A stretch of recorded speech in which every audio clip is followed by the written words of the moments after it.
Fala, turminha, beleza?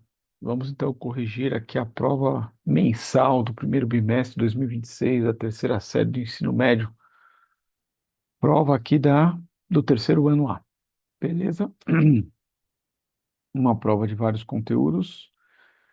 E o primeiro deles aqui, proposto, é um exercício de movimento uniforme. Então, vou ler. Na figura estão representados uma vela que acaba de ser acesa e uma estátua, a 16 centímetros da vela, ambas dispostas sobre uma mesa. Devido à iluminação da vela forma-se uma sombra da estátua sobre a mesa, que se estende por 24 centímetros a partir da sua base. A estátua possui 18 centímetros e derrete totalmente. Não, caramba. A estátua possui 18 centímetros de altura e a vela, no momento que foi acesa, tem 30 centímetros de altura. O fabricante da vela estima que ela derreta totalmente em 5 dias. Considerando que a vela permaneça acesa até o seu completo derretimento e que obedeça à estimativa do fabricante, qual é a velocidade média com que a vela derrete? Galera, estou falando a velocidade com que a vela derrete. A vela tem um comprimento de 30 centímetros. Peraí.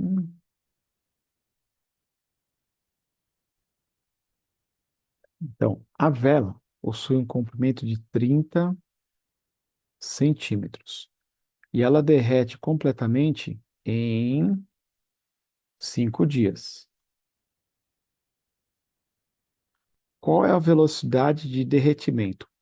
É o deslocamento pelo intervalo de tempo que demora para deslocar. Então, ela vai queimar 30 centímetros em 5 dias. Então, a resposta é 6 centímetros por dia, ok? Sem complicação, sem geometria, só basicamente pelo que está escrito aqui, ó. Ó, a vela tem 30 centímetros e fala que queima 5 dias, tá bom?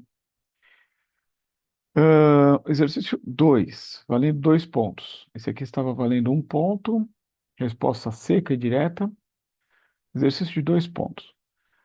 A imagem a seguir mostra o arranjo para que os trens estão viajando muito rápido. Então, deixa eu explicar em vez de ficar lendo. É o seguinte: o trem passa pelo ponto 1 a 40 quilômetros por hora. Não, 40 metros por segundo. Ele tem que passar no ponto 2 em 15 segundos a 10 metros por segundo. Isso quer dizer que ele tem 15 segundos para diminuir a sua velocidade em 30 metros por segundo. 4. Se ele passar em menos tempo, quer dizer que ele vai passar mais rápido, aí você tem que acionar um sistema de segurança. Mas para a situação normal, você tem que lembrar que aqui ele está passando a 40, aqui ele está passando a 10. Ah, está escrito, né? Não precisa nem disso. 40 e aqui está passando a 10, que o intervalo de tempo aqui é de 15 segundos e eu quero saber qual é o deslocamento. Se eu tenho uma velocidade variada, eu estou no movimento uniformemente variado. Se eu tenho que calcular o deslocamento, eu tenho duas opções. Ou sorvetão, onde ΔS é igual à velocidade inicial vezes o tempo, mais a aceleração tempo ao quadrado sobre 2, e ok, dá para fazer por aqui também, falta aceleração. Ou Torricelli, onde velocidade final ao quadrado é a velocidade inicial ao quadrado, mais 2 vezes a aceleração vezes o ΔS, também consigo. Também me falta aceleração. Mas você tem que lembrar que a aceleração é a variação da velocidade pelo tempo que isso demora. E nós tivemos uma velocidade diminuindo 30 metros por segundo, porque ela foi de 40 para 10 em 15 segundos. Então eu tenho uma aceleração de menos 2, porque é freio, metros por segundo ao quadrado. A minha velocidade final ao quadrado é 10 ao quadrado, é igual a 40 ao quadrado mais 2 vezes menos 2 vezes delta S. 10 ao quadrado é 100, 40 ao quadrado é 1.600, passa para a esquerda, fica menos 1.600, mais 100 fica menos 1.500, igual a menos 4 vezes ΔS. Então, o deslocamento tem que ser 375 metros, a distância entre os dois pontos. Então, nessa questão, como ela tinha duas etapas, como ela vale 2 pontos, é um ponto. Um ponto para quem calcular a aceleração, que era necessária para a solução, e um ponto para quem realmente chegar no deslocamento. Tá bom? Eu não coloquei item A e B para não ficar alongando demais, mas basicamente seria um cálculo prévio para um cálculo final. Este exercício, senhoras e senhores, este exercício pede velocidade média. E desde a antiguidade é delta S dividido por delta T. E eu lhe dou um gráfico de velocidade, ó, velocidade pelo tempo. E aí eu sempre brinco que velocidade pelo tempo, a área é deslocamento. O deslocamento é igual à área do gráfico,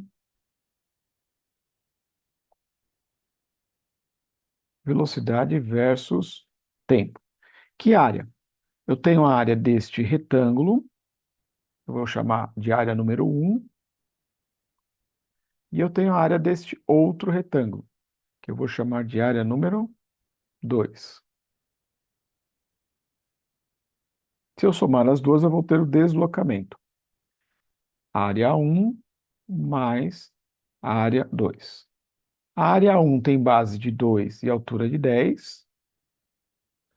E a área 2 tem a base também de 2, né? Daqui até tem 2, com 15. 2 vezes 15, 30. 2 vezes 10, 20. 20 com 30, 50. 50 metros de deslocamento. Então, a velocidade média é 50 metros de deslocamento em 4 segundos. Dá 12,5 metros por segundo. Essa é a resposta valendo um ponto. Não, essa questão valia um ponto. É meio e meio. Então, 0,5 para isso. E aqui também 0,5 para isso, né? Porque não teria uma forma diferente de calcular essa velocidade média se você não tivesse feito o deslocamento pela área. Beleza?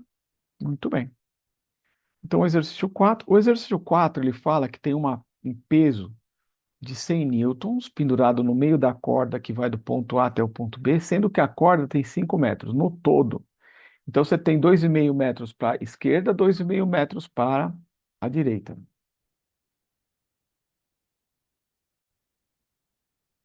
Então, olhando bem de perto, deixa eu ver se eu consigo dar um zoom.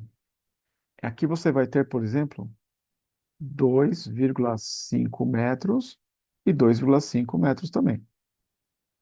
E você tem um peso aqui pendurado de 100 newtons. Desses 100 newtons, você tem uma corda à direita e uma corda à esquerda. Então, você tem duas partes. Uma parte da força para a corda da esquerda e uma parte da força para a corda da direita. Então, cada uma, como a gente está numa baita simetria, cada uma, né, porque tem 2,5 de cada lado, tem 50 newtons. 50 newtons. Mas o barco, ele está fazendo uma força para trás também de 50 newtons. Então, eu também tenho aqui uma força de 50 newtons. E se você for ver, a tração que a corda está sentindo é a resultante dessas forças. Então, ficaria aqui, ó. Essa é a resposta, tá? Ahn, voltando lá na resposta do item A, Ficaria assim, ó. A intensidade da força de tração na corda. A força de tração na corda é uma resultante de 50 por 50. 50 para cima, porque é a metade do 100, porque tem uma corda à direita e uma à esquerda, e 50 que o barco está puxando aqui, ó. 50 newtons, 50 newtons. Então, por Pitágoras, T igual a raiz quadrada de 50 ao quadrado mais 50 ao quadrado. Isso aqui vai dar 50 raiz de 2 newtons. Um ponto, tá? Agora, a distância do barco até a estaca. Ele quer a distância do ponto A até o ponto B.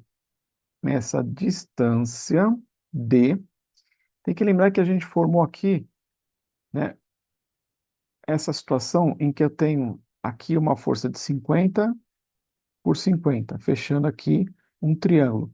Se eu tenho, por exemplo, 50 newtons por 50 newtons, aqui eu tenho 45 graus.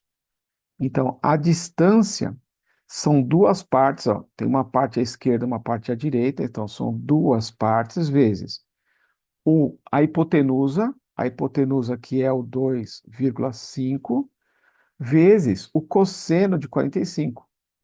O 45 está alterno aqui, ó. Então, aqui vezes o cosseno de 45 graus. Então, a distância vai ser 5 vezes raiz de 2 sobre 2 metros. Essa é a distância entre o ponto A e o ponto B. Ok? Bem simplesinho. Do eletroscópio. Do eletroscópio. O eletroscópio da figura é eletrizado com cargas desconhecidas, então considera que ele está eletrizado e por isso que as placas, como é que ele chama? As folhas estão abertas, tá? Ahn, ele explica como é que é. Desconhecida consiste de uma esfera metálica ligada por meio de uma haste condutora por duas folhas metálicas delgadas. Esse conjunto encontra-se isolado por uma rolha de cortiça presa ao gargalo de uma garrafa de vidro, transparente, como mostra a figura. Leia as afirmações, justifique somente as falsas, justificativas incorretas, anula a questão. Então a gente tem aqui quatro perguntas, um ponto, significa que em cada uma está valendo 0,25, ok?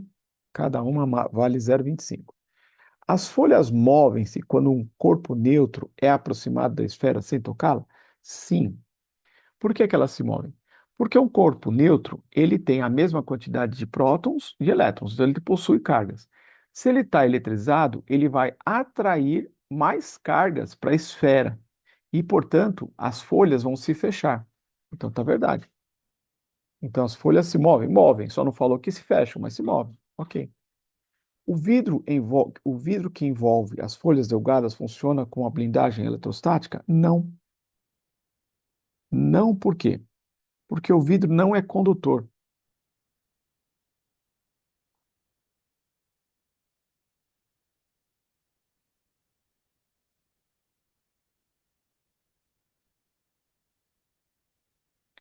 Só os condutores produzem blindagem eletrostática, né? Terceira, a esfera e as lâminas estão eletrizadas com carga de mesmo sinal e a haste está neutra? Falso, porque como são todos metais, todos metais, todos são condutores. Isso quer dizer todos eletrizados,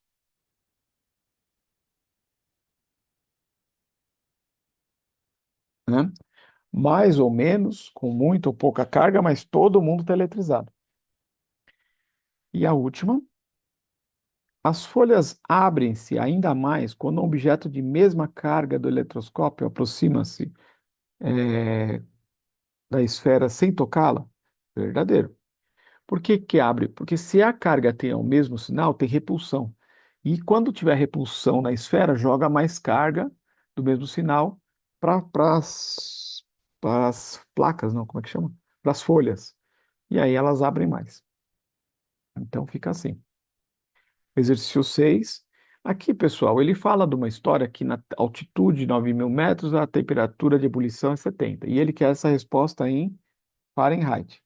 Então, Celsius sobre 5 é igual a Fahrenheit menos 32 sobre 9. 70 sobre 5 é igual a Fahrenheit menos 32 sobre 9. Fazendo aqui a matemática, divide por 5, multiplica por 9 e soma 32, a gente vai ter 158 graus Fahrenheit. Muito bem. Aqui está. Deixa eu conferir. Ficou falso. Aqui tem a justificativa mais explicada do teste, tá bom? Quem quiser. E aqui a gente vai para o exercício da abelhinha. Então, esse exercício conta que as abelhas, ao voarem, elas têm um atrito com o ar, né? Provavelmente em dias mais secos elas ficam eletrizadas. E as flores, elas também estão eletrizadas, e isso cria uma força de repulsão. E aí a gente está estudando essa situação. O texto fala que as abelhas estão carregadas com 3,2, que as flores estão carregadas com 4 vezes 10 a menos 11, que a distância é 20 centímetros, ou 2 vezes 10 a menos 1 metros, e que a carga elementar é 1,6 e a constante eletrostática é 9 vezes 10 a nona. Então, calcule a diferença entre o número de. Ó, escuta bem isso, galera. Calcule a diferença entre o número de prótons e o número de elétrons que esta abelha tem em seu corpo por estar eletrizada com carga positiva. Essa diferença ganhada deve-se ao fato de que a abelha ter perdido elétrons ou prótons? Olha o risco. Perdido prótons, velho. Que louco. Durante o voo, justifique a sua resposta com base na posição dessas partículas nos átomos segundo o modelo atômico clássico. Essa resposta, valendo um ponto, ela tem várias etapas. A primeira etapa é você determinar o número de cargas em excesso. Como a abelha está positiva, não é que ela está com uma falta, com déficit de elétrons, um excesso de prótons. Não que ela tenha ganho os prótons, que na verdade é que ela perdeu os elétrons durante o voo. E nesse sentido, o motivo é que esses elétrons ficam nas camadas externas do átomo, na eletrosfera. São os mais suscetíveis à ocorrência das trocas. Essa justificativa toda tinha que estar nessa questão, ela está em duas etapas. Primeiro que o número de partículas, seja prótons ou elétrons, a mais ou a menos, é a carga que o corpo tem dividido pela carga elementar. Isso é 3,2 vezes 10 a menos 11, dividido por 1,6 vezes 10 a menos 19. Isso aqui vai dar 2 vezes 10 a oitava. Então, eu estava falando aqui, isso aqui dá 2 na divisão, né? 3,2 por 1,6 dá 2. Aí fica 10 a menos 11 menos 19. Então ficaria menos 11. Aí ele vai para cima ficar mais menos. Então fica 19. Isso aqui vai dar 8 vezes 10 a oitava. Elétrons a menos. Por quê? Porque a abelha está positiva.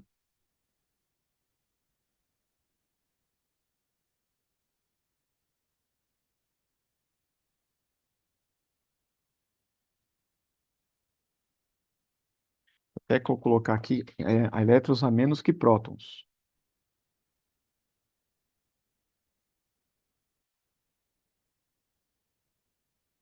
Por quê? Porque os elétrons ficam nas camadas externas do átomo, chamada eletrosfera, e estão suscetíveis a realizar a perder, o átomo fica suscetível a perder e ganhar os elétrons porque eles estão nas camadas mais externas.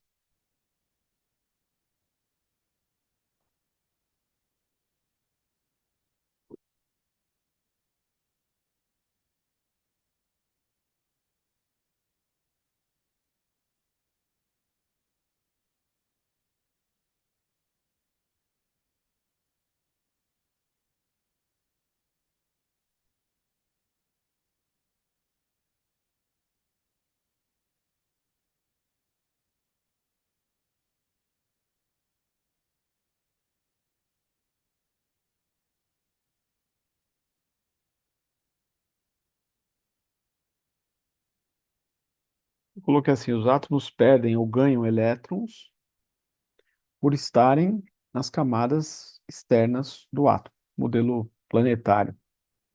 Calcule a intensidade da força em newtons que a abelha entre a abelha e a flor quando estiverem a 20 centímetros uma da outra. Lembrando que a carga da flor é 4 vezes 10 a 11. Aplicação básica da lei de Coulomb. Força é igual a Q, Q por D ao quadrado. A constante eletrostática tem na unidade do sistema internacional, então ela está por metro. Metro, então, tem que ter distância em metro, não em centímetros. Então fica 9 vezes 10 a nona vezes 3,6 vezes 10 a menos 11 vezes 4 vezes 10 a menos 11 dividido. Colocando em metros, eu até coloquei no enunciado, dá 2 vezes 10 a menos um ao quadrado. Não? Esse numerador todo aqui, ele vai dar, isso aqui, multiplicando tudo aqui, vai dar 22, 2,88 vezes 10 a menos 10 newtons. Essa é a solução. Beleza? Multiplica os números, soma as notações científicas, depois faz a potência. Aqui, por exemplo, vai dar 4 vezes 10 a menos 2. Então, você divide por 4 e soma 2 na notação científica, porque está dividindo, passa para cima, somando. Essa foi a prova. Espero que todos tenham se dado bem. A gente vai terminando por aqui. Qualquer coisa, estudem para essa REC 1. Falou? Um abraço. Fui.